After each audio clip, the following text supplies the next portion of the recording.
What's up everyone and welcome back to the UFC News Hub. Today let's get started with Justin Gaethje has no regrets about knockout loss to Max Holloway. Justin Gaethje has no regrets about his knockout loss to Max Holloway at UFC 300. The viral video of him twitching on the canvas after the brutal finish shocked fans, but Gaethje isn't dwelling on the outcome. Instead, he stands by his decision to meet Holloway in the center of the octagon and go to war.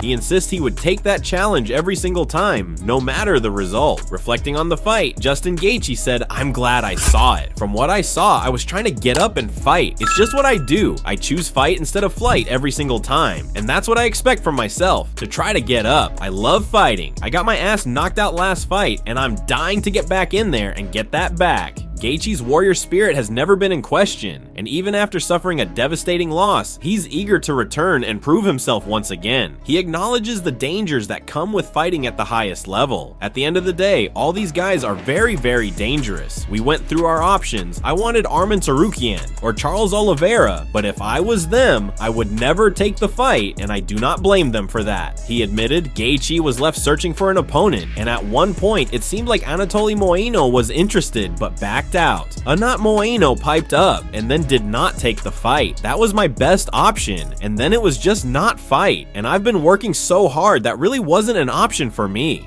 Eventually, Rafael Fiziev stepped up, despite being halfway across the world. I'm grateful for Fiziev. He was halfway, probably more than halfway, across the world. However big the world is, he took the fight, he came over here. I applaud him for that, Gaethje said. The respect between fighters is always present, and Gaethje values those who are willing to step into the cage with him. He thrives on competition and the thrill of battle, always looking to put on a show for the fans. I love to perform, and I was ready to perform. I was trying to make it happen. If you've ever seen me fight, you know I will accept that challenge every single time. His mindset was on full display in the fight against Holloway. When the Hawaiian fan favorite pointed to the ground, inviting him to an all-out brawl, Gaethje didn't hesitate. When Holloway pointed at the ground, I said yes and ran to the middle. That moment encapsulated everything about Gaethje's fighting style. No backing down, no hesitation, just pure heart and determination. Even after experiencing one of the most talked about knockouts in UFC history, he remains undeterred, already looking ahead to his next war inside the cage. Colby Covington and Robert Whittaker predict Justin Gaethje versus Rafael Fiziev. Colby Covington and Robert Whittaker have shared their predictions for the highly anticipated rematch between Justin Gaethje and Rafael Fiziev at UFC 313. Both fighters agree that this is a true pick'em fight, one that could go either way given how evenly matched Gaethje and Fiziev are. Robert Whittaker said, "Let's be honest, no one wins this fight. Yeah, this is gonna be. I am more excited for this fight than Pereira and Ankalaev. It's just, yeah, it's going to be a wild fight. I guess I'm curious to see how Gaethje comes back and curious to see what Fiziev does differently in their second fight. He had a lot of success with his kicks." Whittaker acknowledges that Fiziev's striking was effective in their first bout, but he also sees Gaethje as a smarter fighter now than he was the first time they fought. Another major factor is Gaethje's recent knockout loss. Gaethje's coming off a knockout though, you know? Does that affect him? He got hurt a lot in their first fight. This is just, it's such a curious fight. Whittaker remains intrigued by the adjustments both men will make and how Gaethje will respond after such a devastating defeat. As for their predictions, Whittaker said, "I'm going to pick Gaethje there, cause I'm biased and I like him a lot." He admits his choice is based on personal preference, but he believes in Gaethje's ability to make the necessary changes. Covington, on the other hand, had a different take. "I like that. I'm going to go with Fiziev just to go the opposite of him. I think it's a great fight, a pick'em fight, so it could go either way. It's who's made the adjustment since the first fight." Both Covington and Whittaker recognize that the rematch will likely come down to who has evolved more since their initial meeting. With Gaethje's aggressive style and Fiziev's dangerous striking, this is shaping up to be one of the most exciting fights of the night. Fans can expect an absolute war inside the octagon, where every small adjustment could make the difference between victory and defeat. Kamaru Usman thinks it's funny how Belal Muhammad denied Leon Edwards. Kamaru Usman finds it hilarious how Belal Muhammad completely shut down Leon Edwards' recent claim about a potential title shot.